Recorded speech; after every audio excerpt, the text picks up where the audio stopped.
मूक माटी का स्वाध्याय हम सभी कर रहे हैं। आचार्य श्री विद्यासागर जी द्वारा विरचित। मंगलम भगवान वीरो मंगलम गौतमो गणी मंगलम कुंद कुंदाद्यो जैन धर्मोस्तु मंगलम। नमो अरिहंताणं नमो सेदाणं नमो आयिर्याणं नमो उवज्जायाणं नमो लोये सवसाहुणं। पंच परमेष्ठी भगवान की जय। अगले 45 मिनट के लिए सभी प्रकार के पापों का त्याग करके सभी 9 वर्ण मुकर मंत्र पढ़ लें।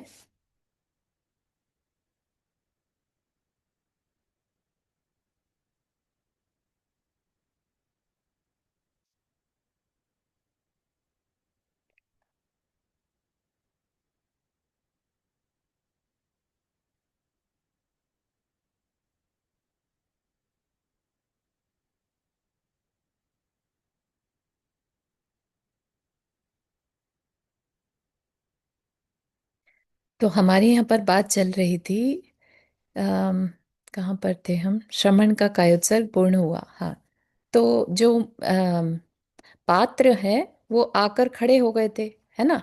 तो सेठ को बहुत खुशी हुई इस बात की। तो उन्होंने आसन पर विराजित किया उन्हें। सारी जो व्यवस्था थी, विधि थी, उसको फॉलो किया।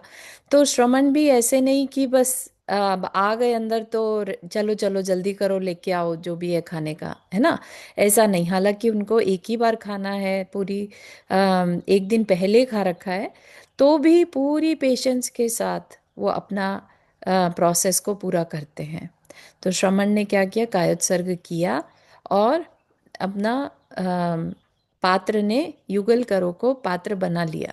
ठीक है, अब उन्होंने अपनी मुद्रा जो थी वो छोड़ दी। जो कंधे पे हाथ रखे रहते हैं ना, वो आहार मुद्रा कहलाती है। तो वो छोड़ दिया और उन्होंने हाथ आगे बढ़ा दिया। ठीक है, तो ये क्या हो गई उनकी भिक्षावृत्ति। भिक्षा एक तरह से हाथ आगे फैला दिया ना, तो भिक्षावृत्ति। तो यहाँ पर साधु की वृत्तियां बता रहे हैं कि वो क्या क्या फॉलो करता है। ठीक है, तो भिक्षावृत्ति हो गई जहां पर वो अपनी भूख को मिटाने के लिए हाथों को आगे बढ़ाता है। तो फिर यहाँ पर लेखनी यानी आचार्य श्री कह रहे हैं कि भूख दो तरह की होती है। एक तन की भूख और एक मन की भूख, है ना। तन की भूख कितनी? एक लिमिट में ही खा सकता है कोई पर्सन। ठीक है ना, चाहे ठूस भी ले तो भी लिमिट ही है उसकी। और मन की भूख, मन की भूख में मतलब मन में ये चाहिए, मिल रहा है, ठीक है, मिल गया, अभी और चाहिए और चाहिए। तो मन की जो भूख है वो कभी नहीं मिटती। ठीक है ना, तो वो यहाँ पर बता रहे थे। अब उसके बाद बात कर रहे हैं आगे। जहां तक इंद्रियों की बात है, उन्हें भूख लगती नहीं। बाहर से लगता है कि उन्हें भूख लगती है। रसना कब रस चाहती है, नासा गंध को याद नहीं करती। स्पर्श की प्रतीक्षा स्पर्शा कब करती। स्वर के अभाव में ज्वर कब चढ़ता है श्रवणा को। बाहरी श्रवणा सी जीती भी जीती मिलती है। आंखें कब आरती उतारती हैं। रूप की स्वरूप की ये सारी इंद्रियां जड़ हैं। ये सारी जड़ का उपादान जड़ ही होता है। जड़ में कोई चाह नहीं होती। जड़ की कोई राह नहीं होती। सदा सर्वत्र सब समान, अंधकार हो या ज्योति। क्या कह रहे हैं? जहां तक इंद्रियों की बात है, मन की बात तो कर दी, है ना। मन में तन तन की भूख और मन की भूख, राइट। अब बोल रहे हैं कि इंद्रियां भी भूखी होती हैं क्या? तो कह रहे हैं कि इंद्रियों की जहां तक बात है, उन्हें कहीं भूख नहीं लगती। ठीक है ना। बाहर से लगता भले ही है कि इंद्रियां भूखी हैं। आंखें क्या बोलते हैं ना उसे, कि आंखें थक गई हैं निहारते निहारते, या आंखों से मतलब पेट भरते हैं एक तरह से अच्छे सुंदर दृश्य को देखकर, है ना। आंखों से मन नहीं भर रहा है, या देख देख के मन नहीं भर रहा है, आंखें अभी तक थकी भी नहीं है। या कानों से मधुर संगीत सुन रहे हैं तो ऐसा लग रहा है कानों को बस अच्छा संगीत सुनना है। तो उन सब विषयों के लिए कह रहे हैं कि ऐसा इंद्रियों के साथ नहीं होता। इंद्रियां रसना कब रस चाहती है। जिह्वा अपने आप से नहीं कहती, अंदर में बैठे जो जीव द्रव्य है वो इच्छा करता है, मन इच्छा करता है। तब जाके जो है हाथों से खाना मुंह में पहुंचाया जाता है। रसना नहीं कहती कि रस चाहिए। ठीक है, ऐसे ही जो नासा है, नासिका है, उसको गंध को याद नहीं करती कि मुझे कुछ सूंघना है। ठीक है, ऐसे ही स्पर्शा नहीं चाहती या वेट करती है कि कुछ स्पर्श हो जाए बस अच्छा सा। ये सब किसके विषय चल रहे हैं? मन के विषय चलते हैं। ठीक है ना, मन में विचार आता है कुछ स्पर्श हो जाए अच्छा सा, कुछ सुगंध आ जाए अच्छी सी, है ना, इस तरह से। और श्रवणा, श्रवणा भी मतलब कानों में स्वर पड़ते हैं, सुंदर स्वर पड़ते हैं, तब जाके वो अंदर से ज्वर चढ़ता है कि हाँ बढ़िया कुछ अच्छा मिल रहा है। ठीक है ना, तो बाहरी श्रवणा भी जीती मिलती है। ऐसा लगता है जैसे बाहरी श्रवणा मतलब कानों कानों को भी अच्छा लग रहा है, जबकि कानों को कुछ फर्क नहीं पड़ता। ठीक है ना, आंखें कब उतार आरती उतारती हैं रूप की, स्वरूप की। आंखों से कुछ नहीं हो रहा है, आंखें तो जो दिखा देंगे वो देख लेंगी। ठीक है ना, दिखाने वाला कौन है? मन, और मन के भी पीछे आत्म तत्व, है ना, हमारी कषाएं। तो कह रहे हैं कि ये सारी इंद्रियां जड़ हैं। ठीक है, जड़ मतलब नॉन लिविंग। जड़ का उपादान जड़ ही होता है। जड़ का उपादान मतलब जड़ का सोर्स, जड़ का सोर्स जड़ ही होता है। जड़ में कोई चाह नहीं होती और जड़ की कोई राह नहीं होती। ठीक है, जड़ क्या है? नॉन लिविंग है ना, तो नॉन लिविंग कभी कुछ चाह सकता है? कभी मेज कुर्सी कुछ चाहती है? सोचा होगा, देखा होगा, है ना। तो असलियत जानने वाले अगर इंद्रियों को भी उसी तरीके से देख लें कि भाई हमारे जो इंद्रियां हैं, सेंसेस हैं, ये नॉन लिविंग है। ठीक है ना, इनमें अपनी कोई चाहत नहीं है, जड़ की कोई राह नहीं होती, मतलब कहाँ जाना है, क्या करना है, उसकी कोई इच्छाएं नहीं है। सदा सर्वत्र सब समान, अंधकार हो या ज्योति, उसके लिए सब एक जैसा है। ये नहीं कि मुझे तो उजाला ही चाहिए। आंखें ये नहीं कहती कभी कि मुझे तो उजाला चाहिए। किसका विषय ये? भले ही होता इंद्रियों के थ्रू है, लेकिन मन चाहता है तरह तरह के दृश्य देखना, है ना। उसको आईज को फर्क नहीं पड़ता कि अंधकार है या ज्योति है। ठीक है, तो इस तरह से हाँ हाँ, विषयों का ग्रहण बोध इंद्रियों के माध्यम से ही होता है। विषयी विषय रसिकों को वस्तु स्थिति यह है कि इंद्रियां ये खिड़कियां हैं, तन यह भवन रहा है। भवन में बैठा बैठा पुरुष भिन्न भिन्न खिड़कियों से झांकता है, वासना की आंखों से, और विषयों को ग्रहण करता रहता है। क्या कह रहे हैं? कि विषयों का ग्रहण बोध ऐसा लगता है कि इंद्रियों के माध्यम से हो रहा है। ठीक है, लेकिन यहाँ पर कर्ता कौन है ग्रहण? बेसिकली विषयी। विषयी मतलब जो विषयों को चाहता है, विषयों को ग्रहण करने की इच्छा रखता है, विषय रसिक है। ठीक है, तो वही ये क्या कर रहा होता है? इंद्रियों के माध्यम से विषयों का ग्रहण कर रहा होता है। ठीक है, वस्तु स्थिति यह है, वस्तु स्थिति मतलब वास्तविकता यह है कि इंद्रियां ये खिड़कियां हैं। सेंसेस क्या है? ये घर होता है ना, घर में विंडोज जैसे होती हैं। ठीक है, और तन यह भवन रहा है, जैसे पूरा भवन या घर कह लीजिए, वो एक शरीर की भांति है, उसमें विंडोज लगी हैं। ठीक है, और भवन में बैठा बैठा पुरुष भिन्न भिन्न खिड़कियों से झांकता है, यानी भिन्न भिन्न खिड़कियों को यूज कर रहा है अपनी मर्जी से।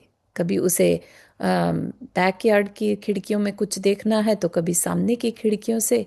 तो इस तरह से वो जब चाहे जहाँ की भी खिड़की से झांकने का मन बना सकता है। खिड़कियाँ खुद कुछ करती हैं क्या? खिड़कियाँ देख रही होती हैं क्या? नहीं, खिड़कियाँ तो बस है, है ना। देखने वाला कौन है? उस घर में बैठा पुरुष है, जीव है।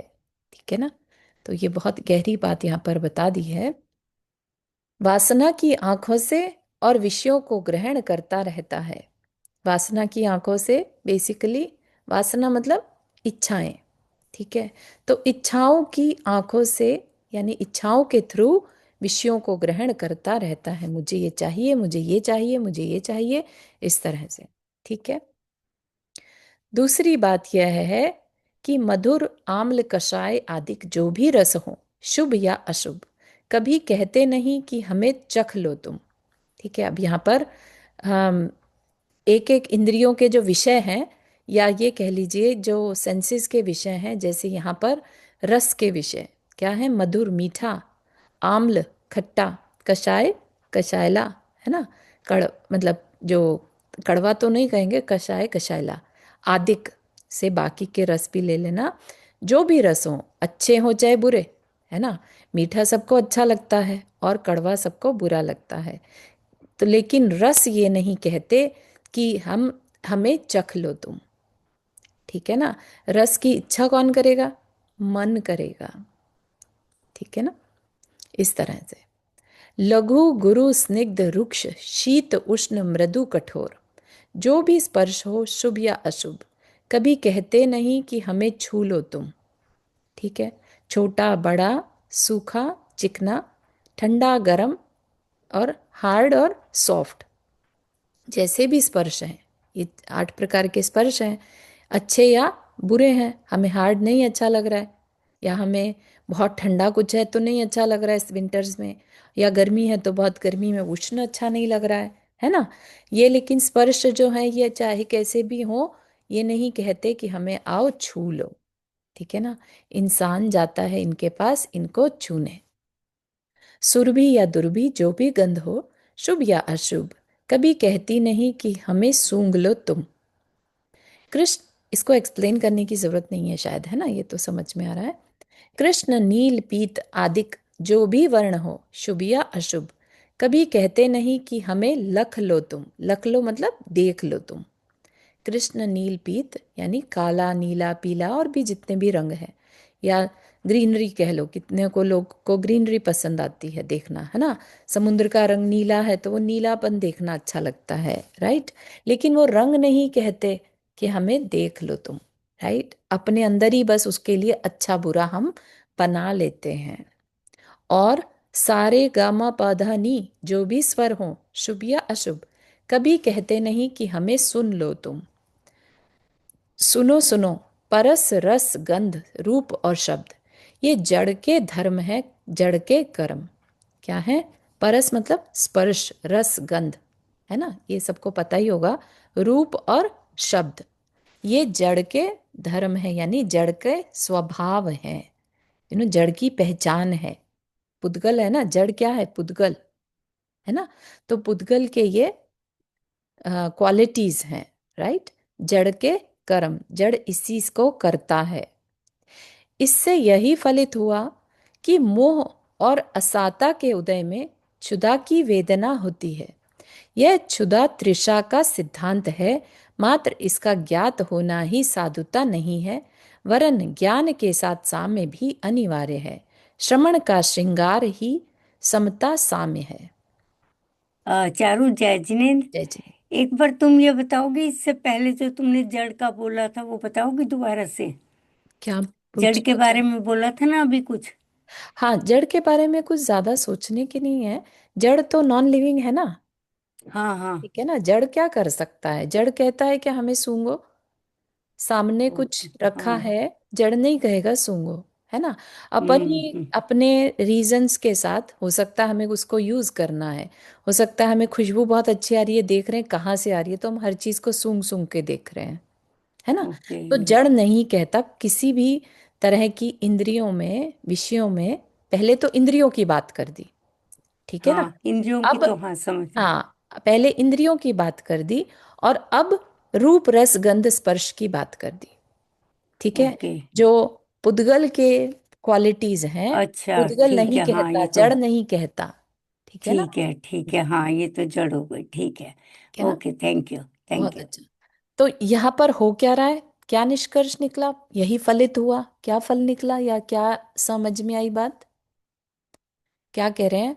मोह और असाता के उदय में सब कुछ जो है कर्म करवाता है। यहाँ तक कि हमारे को भूख लग रही है, ये भी कर्म का परिणाम है। असाता वेदनीय कर्म के उदय में भूख लगती है। और भूख मिट जाना साता वेदनीय होता है ना। और मोह मतलब हमें कौन सा फूड चाहिए, ये हमारा मोह डिसाइड करता है। ठीक है ना। हम अगर मनुष्य हैं तो हम मनुष्य वाला भोजन करेंगे, हम तिर्यंच होते तो हम तिर्यंच वाला भोजन करते। तो ये मोहनीय कर्म डिसाइड करता है कि हमारी इच्छा किस में है। ठीक है ना। तो इस तरह से मोहनीय कर्म, और दूसरी बात मोहनीय कर्म हमें ये नहीं याद रहने देता कि हम कौन हैं, हमारा पर्पस क्या है। ठीक है ना। हमें भूख लगी है, हमें तो खाना है, शरीर को बहुत, बस इसके बिना तो रहा नहीं जाएगा। ठीक है ना। थोड़ी सी भी पेशेंस हम नहीं यूज कर पाते।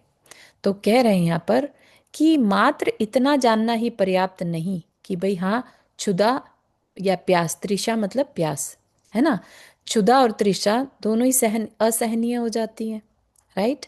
तो इसका कह रहे हैं कि इतना ही ज्ञात होना साधुता नहीं है कि भाई तुमने जान लिया भूख लगी है या प्यास लगी है तो तुम साधु हो गए। नहीं, कह रहे हैं वरन ज्ञान के साथ साम्य भी अनिवार्य है। ठीक है। तो साधु क्या करेगा, साधुता अगर चाहिए तो समता साम्य, समता रखना होगा उसे, समता परिणाम। बहुत समता परिणाम रखते हैं साधु, तब जाके नीरस भोजन भी कर पाते हैं। सामने वाले पर डिपेंडेंट होना, वो जो दे दे वो खा लेना, ग्रहण कर लेना, है ना। तो ज्ञान के साथ साम्य भी अनिवार्य है। श्रमण का श्रृंगार ही समता साम्य है। ठीक है ना। समता परिणाम उसके अनिवार्य वर्ड यूज कर रहे हैं, मतलब कि जरूरी है समता परिणाम होना। ऐसा नहीं कि कुछ दे दिया जो तुम्हें नहीं पसंद था, या कह दिया कुछ और तुम्हें समझ में आया कुछ तो ले लिया, है ना, बाद में अच्छा नहीं लगा या कुछ है। तो ऐसा नहीं कि अब उस पर गुस्सा हो जाओगे, तुमने ऐसा कि क्या दे दिया। नहीं, जो भी है चेहरे पर मलानता नहीं आती हो जब भोजन ग्रहण करते हैं ना, देखा होगा, है ना। एक भी एकदम मतलब स्माइलिंग फेस रहता है और बस ग्रहण करते रहते हैं ये सोचकर कि बस पेट भरना है ना। उनको ये नहीं रहता कि अरे वाह आज तो क्या बढ़िया व्यंजन मिल गए, आज किस सेठ के घर आहार हो गए। नहीं, है ना। उनका सिर्फ अपना फोकस अपने समता परिणाम, और ये मेरे असाता कर्म के उदय से मुझे हाथ फैलाने पड़ रहे हैं। ठीक है ना। तो इधर प्रारंभ हुआ दान का कार्य, पात्र के कर पात्र में प्रासुक पानी से। परंतु यह क्या, यकायक पात्र ने अपने पात्र को बंद कर लिया कि तुरंत दूसरी ओर से स्वर्ण कलश आगे बढ़ाया गया जिसमें स्वादिष्ट दुग्ध भरा है। फिर भी अंजलि अनखुली देख तीसरे ने रजत कलश दिखाया, उसमें मधुर इक्षु रस भरा है। जब वह भी उपेक्षित ही रहा, तब स्फटिक झारी की बारी आई, अनार के लाल रस से भरी, तरुणाई की अरुणाई सी। क्या हुआ, तो जैसे ही अब दान का कार्य शुरू करना है, राइट, तो कलश आगे बढ़ाए पानी देने के लिए, तो पात्र ने क्या किया, अपने हाथों को बंद कर लिया। ठीक है। तो तुरंत उनके लिए फिर दूध का कलश लाए, स्वर्ण कलश लाए। तो स्वर्ण कलश जो था, स्वर्ण कलश में दूध भरा था लेकिन फिर भी नहीं खुली अंजलि। फिर चांदी का कलश दिखाया, उसमें गन्ने का रस था, तब भी अंजलि नहीं खुली। स्फटिक की बारी आई, स्फटिक में अनार का रस था, लाल लाल, है ना, तब भी नहीं खुली। आश्चर्य, अतिथि की ओर से उस पर भी एक बार भी दृष्टि ना पड़ी। विवश हो निराशा में बदली वह झारी। अब अधिक विलंब अनुचित है, अंतराय मानकर बैठ सकता है, बिना भोजन अतिथि जा सकता है। यह आशंका परिवार के मुख पर उभरी और मन में प्रभु का स्मरण करते किसी तरह धृति धारते पूरी तरह शक्ति समेट कर कपते कपते हाथों करों से माटी के कुंभ को आगे बढ़ाया सेठ ने। लो, अतिथि की उंजली खुल पड़ी। स्वाति के धवलिम जलकणों को देख सागर उर पर तैरती शुक्ति का की भांति। इतना सुंदर चित्रण है यहाँ पर, एग्जैक्टली जैसा होता है कि अगर साधु अपने हाथ बांध ले तो घबराहट हो जाती है कि अब क्या करें, अब क्या चाहिए इसे, बोलते हैं नहीं वो, है ना, मौन से भोजन करते हैं, इशारों से थोड़ा बहुत समझा भी दें लेकिन ना समझ में आए तो, कई बार तो ऐसे ही बस बैठे रहते हैं, बोलते भी नहीं, इशारा भी नहीं करते, और दाता जो है ट्राई करता रहता है ना। तो यहाँ पर क्या हुआ, सब कुछ दिखा दिया, तब भी लेने को तैयार नहीं। ठीक है ना। और मेन चीज है कि दृष्टि डाल ही नहीं रहा थी उसकी ओर। ठीक है, तो अब एकदम से झारी भी क्या हो गई, निराश हो गई। ठीक है ना। अब डर लग रहा है पूरे परिवार को कि अधिक विलंब अनुचित है, और अंतराय मानकर बैठ गया तो, ठीक है ना, तो भोजन के बिना ही अतिथि वापस जा सकता है।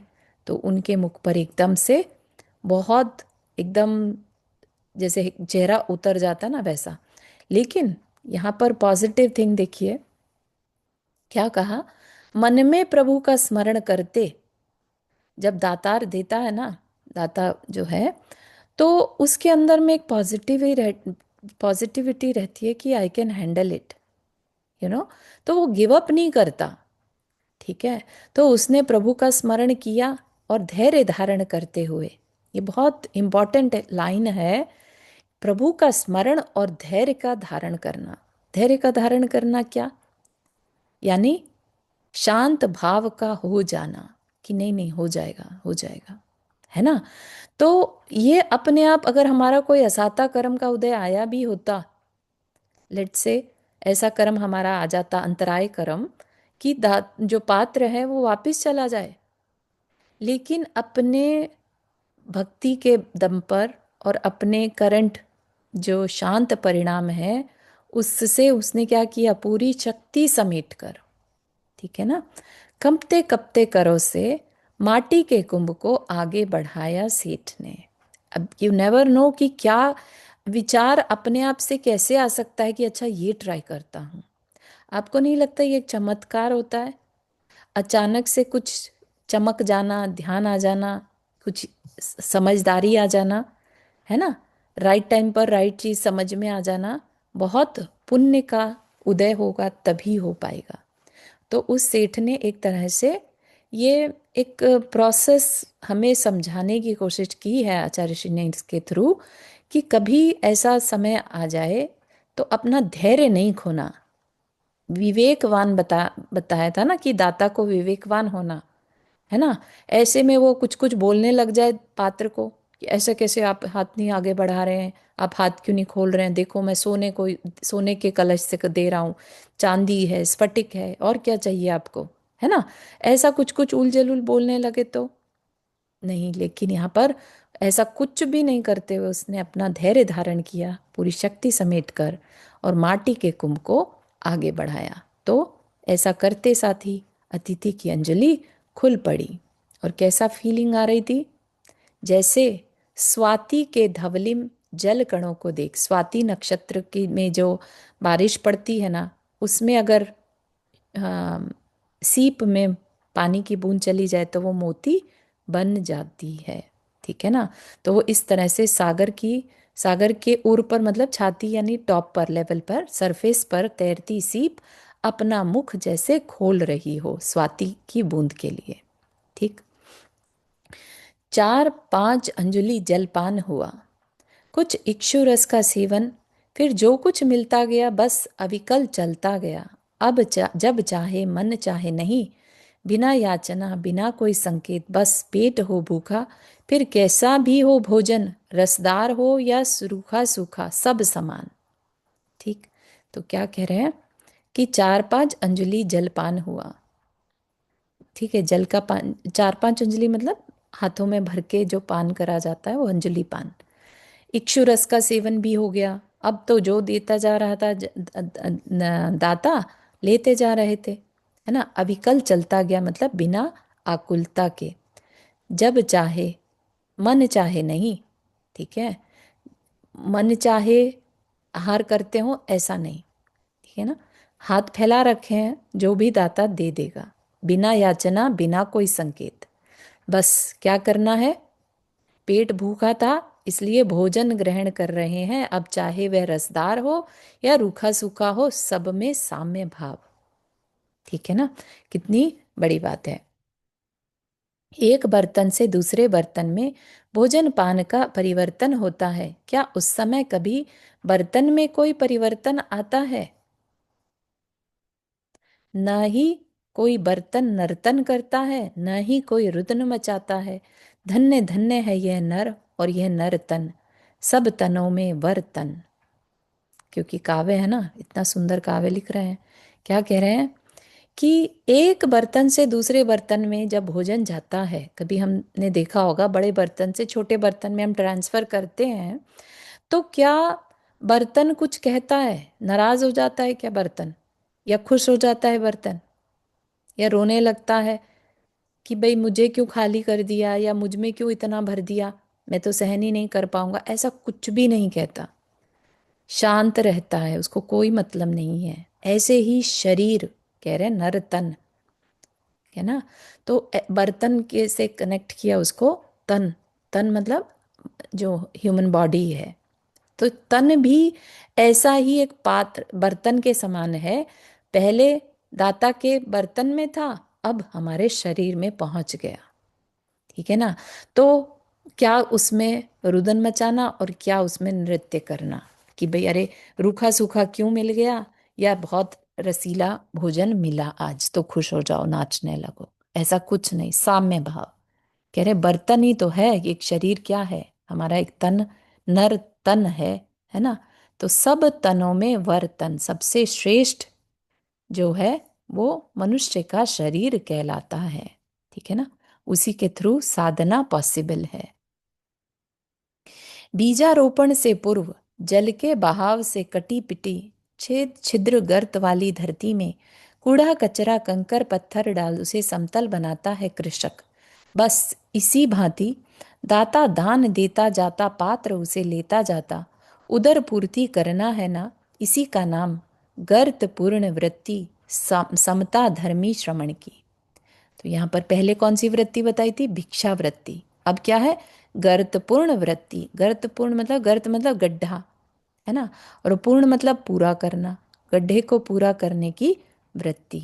तो क्या कह रहे हैं कि जब किसान को बीज बोना होता है तो वो क्या करता है? पहले जहाँ से भी धरती समतल नहीं है, वहाँ वहाँ, है ना, कूड़ा कचरा जो भी उसके पास है, खाद भी तो एक तरह का कूड़ा कचरा ही है, राइट, वो डाल देता है और उसे क्या करता है? इक्वल करता है, समतल करता है। ऐसे ही दान दाता देता जाता है, दाता दान देता जाता है और पात्र उसे लेता जाता है। किस लिए ले रहा है?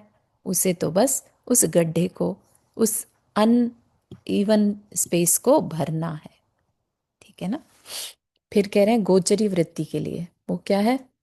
भूखी गाय के सम्मुख जब घास फूस चारा डाला जाता है, ऊपर मुख उठाकर रक्षकों के आभरण आभूषणों को, अंग उपांगों को नहीं देखती वह। बस इसी भांति भोजन के समय पर साधु की भी वृत्ति होती है, जो गोचरी वृत्ति कही जाती है। ठीक है। अब साधु की गोचरी कैसे होती है? गोचरी कहते हैं ना, तो गाय के समान चरना। गाय क्या खाती है? घास फूस। देती क्या है? दूध, है ना। वो गाय घास फूस खाकर भी दूध देती है, ऐसे ही साधु कुछ भी मिल जाए वो खा पीकर, और अच्छे उपदेश, अच्छी वाणी, अच्छा सत्संग मिलता है। ठीक है। और दूसरा, गाय को ये नहीं मैटर करता कि उसको जो देने वाला है उसने क्या आभरण यानी क्या वस्त्र धारण कर रखे हैं और कितने आभूषण पहन रखे हैं।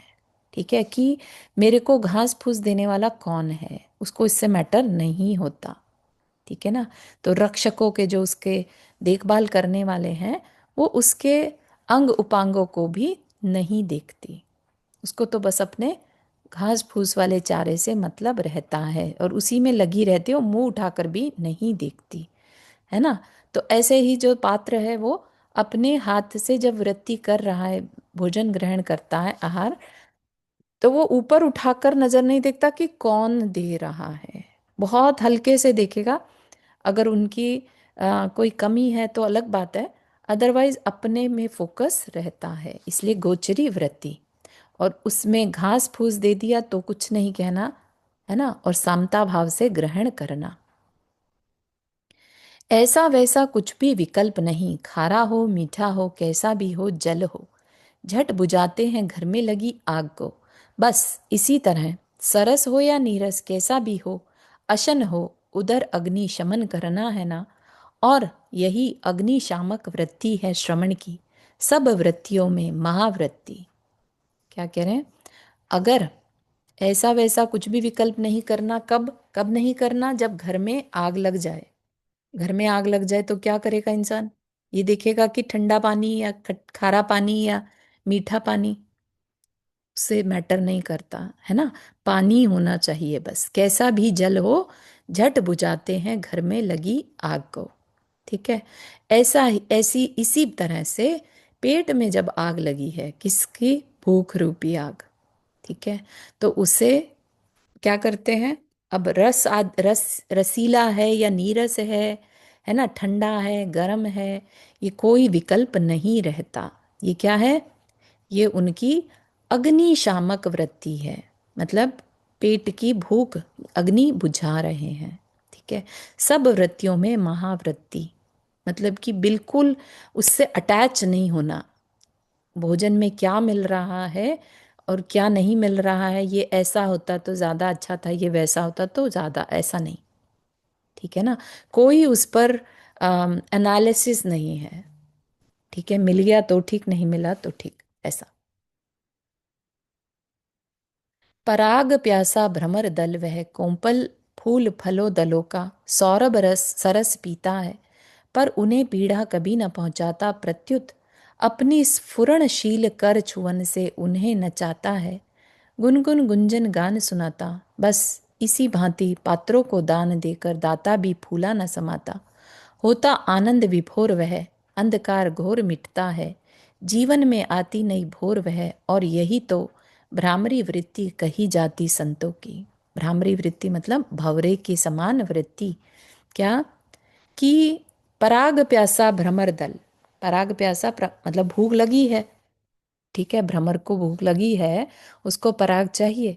ठीक है, तो वो फूल फलों और दलों पर जाकर सौरभ सरस पीता है, ग्रहण करता है उनसे, लेकिन ना तो उन्हें कभी पीड़ा पहुंचाता है, और बल्कि अपने अपने एक्टिव जो टच है उससे एक तरह से उन्हें हिला देता है, लाइक उन्हें नचा रहा हो।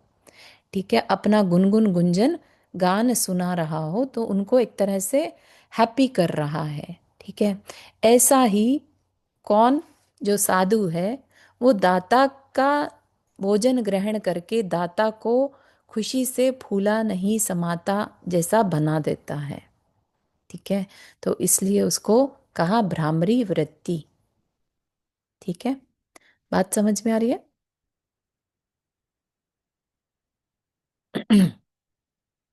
यूं तो श्रवण की कई वृत्तियां होती हैं जिनमें आध्यात्म की छवि उभरती है, जो सुनी थी सादर श्रुतों से आज निकट सन्निकट हो खुली आंखों से देखने को मिली। तो वृत्तियों वृत्तियां मतलब बहुत, और भी बहुत सारी तरह की कह सकते हैं। साधु बिहेव करता है ना, उनको और भी नाम दिए जा सकते हैं।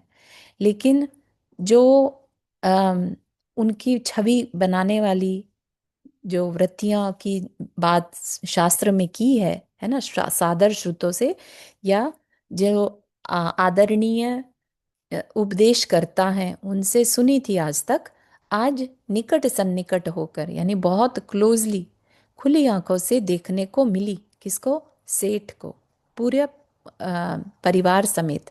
परिणाम यह हुआ कि पूरा का पूरा परिवार सेठ का अपार आनंद से भर गया, और सेठ के गौर वर्ण के युगल करों में माटी का कुंभ शोभा पा रहा है, कनक आभरण से जड़ा हुआ नीलम सा। किसका परिणाम ये हुआ?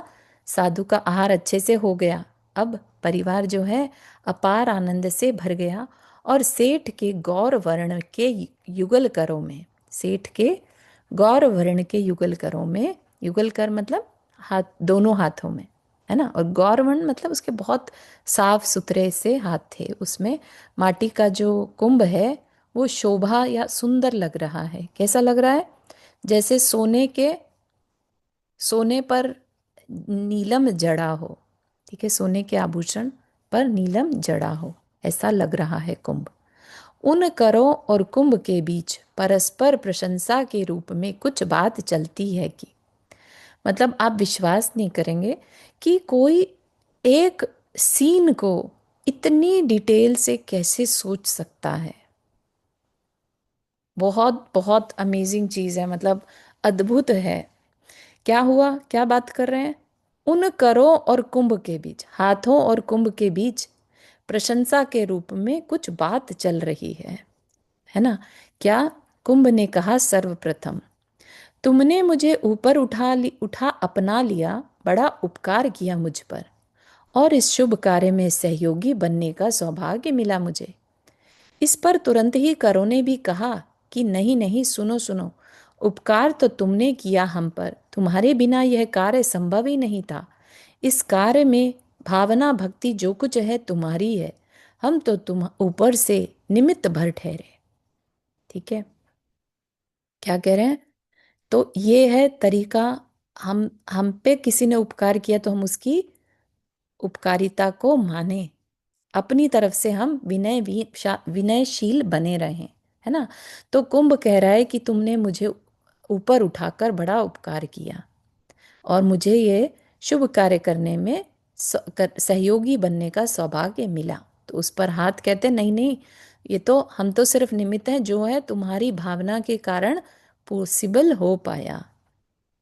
तो ऊपरील चर्चा को सुनता हुआ नीचे पात्र का कर, पात्र कहता है कि, अब क्या हुआ?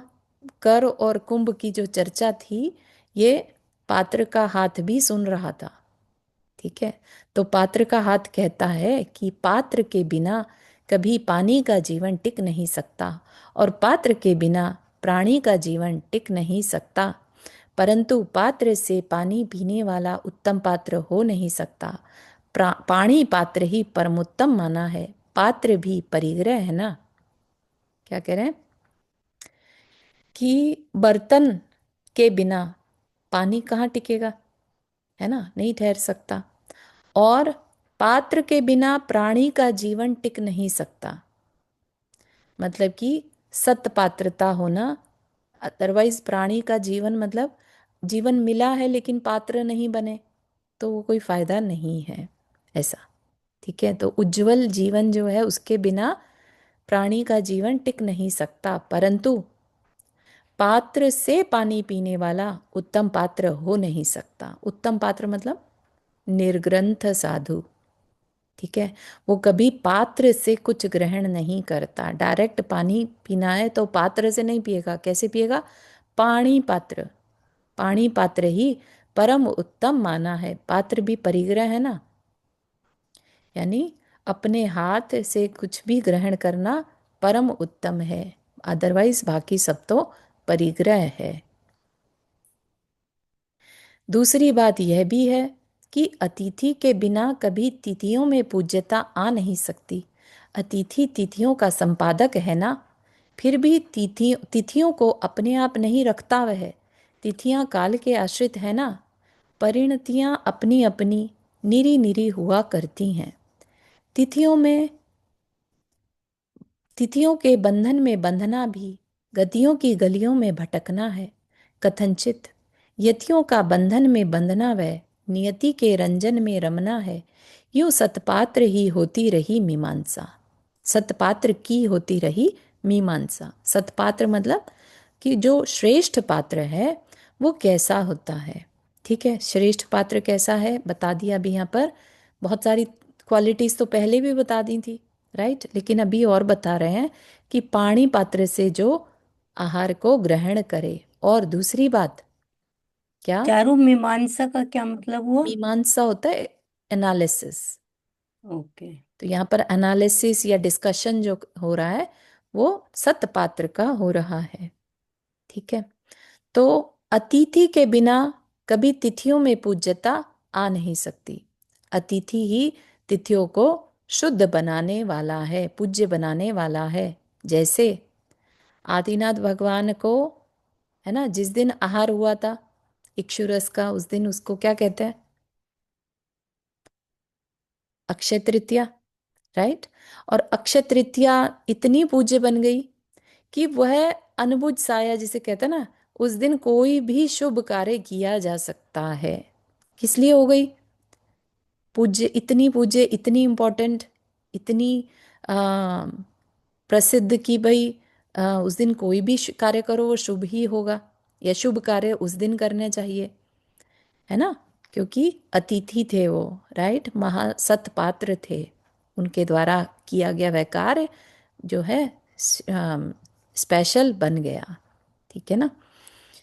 फिर क्या कह रहे हैं, फिर भी क्या करता है अतिथि, अतिथि अपने तिथियों के बंधन में नहीं बंधता। अतिथि तिथियों का संपादक तो है ना, कि भाई अक्षय तृतीया का दिन हो या और भी कोई स्पेशल डेज बन जाते हैं किसी किसी शहर में। इस दिन हमारे यहाँ मुनिराज के आहार हुए थे, या बड़े रिद्धिधारी मुनिराज के आहार हुए, जो भी है ना। तो तो भी तिथियों को अपने आप नहीं रखता वह, अपने को तिथियों के बंधन में नहीं डालता। इसके बंधन में अगर बंधेगा तो क्या करना पड़ जाएगा, परिणतियां गतियों में भटकना पड़ेगा। अगर वो इसके बंधन में बंध गया तो फिर उसे तिथियां मतलब ये डे अच्छा है ये दिन अच्छा नहीं है, उसको तो साम्यता रखने से मतलब है ना। तो इसलिए वो तिथियों के बंधन में नहीं बंधता, अगर बंध गया तो गतियों की गलियों में भटकना होगा, जो कि वो नहीं चाहता, राइट। तो इसलिए कह रहे हैं, यतियों का बंधन में बंधना वह नियति के रंजन में रमना है। अगर वह बंधन में बंधा तो क्या हो गया, एक तरह से नियति यानी कर्म के फल में इंडल्ज हो जाना। ठीक है ना। तो ऐसा वो नहीं करता। क्या नहीं करता, तिथियों के बंधन में नहीं बंधता। तिथियां उसकी वजह से भले ही अच्छी बन जाए, लेकिन वो कभी तिथियों के बंधन में नहीं बंधता। यूं सतपात्र की होती रही मीमांसा। ठीक, एक पैराग्राफ और ले लेते हैं।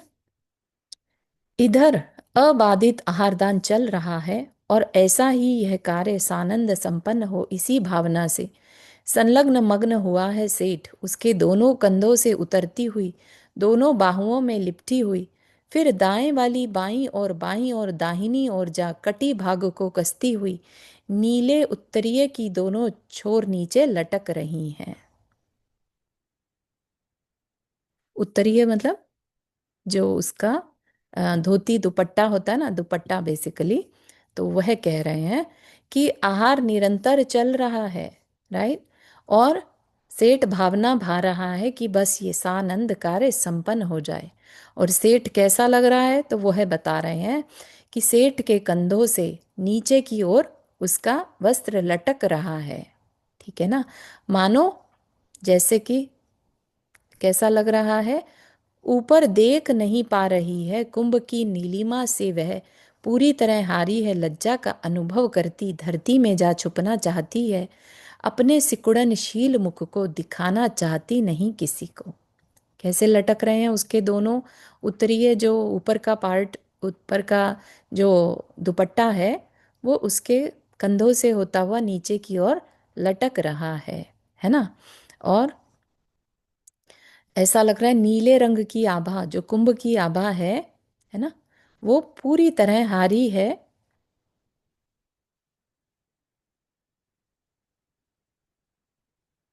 कौन हारी है, वस्त्र की छोर, यहाँ पर कहा ना, दोनों छोर नीचे लटक रही हैं। लटकती हुई ऐसे फील हो रही हैं जैसे लज्जा का अनुभव करती हुई धरती में जा छिपना चाहती हैं। कितनी सुंदर विजुअल है कि वो लटक रही हैं, तो ऐसा लग रहा है धरती में बस घुसना ही चाह रही हूँ, छुपना चाह रही हूँ। लज्जा का अनुभव हो रहा है, किस लिए, कुंभ की नीलिमा से, कुंभ की आभा से वो छुपना ही चाह रही हैं, अपने सिकुड़नशील मुख को दिखाना नहीं चाहती किसी को, है ना। तो यहीं तक रखें आज के लिए। काफी तेजी से विषय चल रहा है अभी हमारा ये, है ना। तो I think we should be able to finish it soon. चलिए, यहाँ तक के किसी को कुछ पूछना है।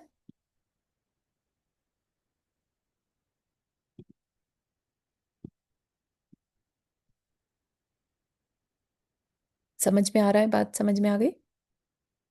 हाँ चारू जी, लास्ट जो पैराग्राफ पढ़ा ये किसके बारे में था वो पता नहीं चला। ये उत्तरीय वस्त्र, जो दुपट्टा होता है ना, सेठ ने जो दुपट्टा पहना था, ओके ओके, वो आहार देते वक्त कंधों जो पे रहता से, है। हाँ, वो हाँ। कंधों पे से नीचे लटक रहा था। तो ओके। इवन उसको एनालाइज कर दिया, उसको हाँ इतना हाँ सुंदर कि ऐसा लग रहा है जैसे वो धरती में छुपना चाह रहे हो। समझ रहे हैं आप? बहुत ही सुंदर वर्णन है। हाँ, बहुत ही सुंदर है, हाँ ना। या। हाँ सब कुछ उसमें अंदर आ जाता है, सब कुछ। हाँ, एग्जैक्ट। बहुत अच्छा, बहुत ही बहुत ही गजब का है, मतलब समझ जितना में ही भी नहीं आ अपने रहा को कि। इतना इंटरेस्ट आता है कि अब आगे क्या होगा, अब आगे क्या होगा। हाँ सही है, बहुत सुंदर। अच्छा लगता है। महाराज जी ने सभी का इतना अच्छा ये किया है याद गुणानुवाद की। सभी याद के गुणों का उन्होंने। हाँ, ये चीज कितना सुंदर है हाँ, कि कर हाँ, हाथ लिखा क्या है। कहते हैं, और हाँ ना। मतलब इवन एक दूसरे के लिए, है ना। हाँ, बहुत ही सुंदर लिखा है, यस। कभी हम ऐसा सोच ही नहीं सकते। हम्म, सही बात है। चलिए, जिनवानी स्तुति। जावाणी के ज्ञान से सूझे लोकालोक, सो वाणी मस्तक धरो सदा देत हूँ धोख। हे जिनवाणी भारती तो ही जपो दिन रहन, जो तेरा शरण आ गए सो पावे सुख चैन। नौ वर्णम कर्मन।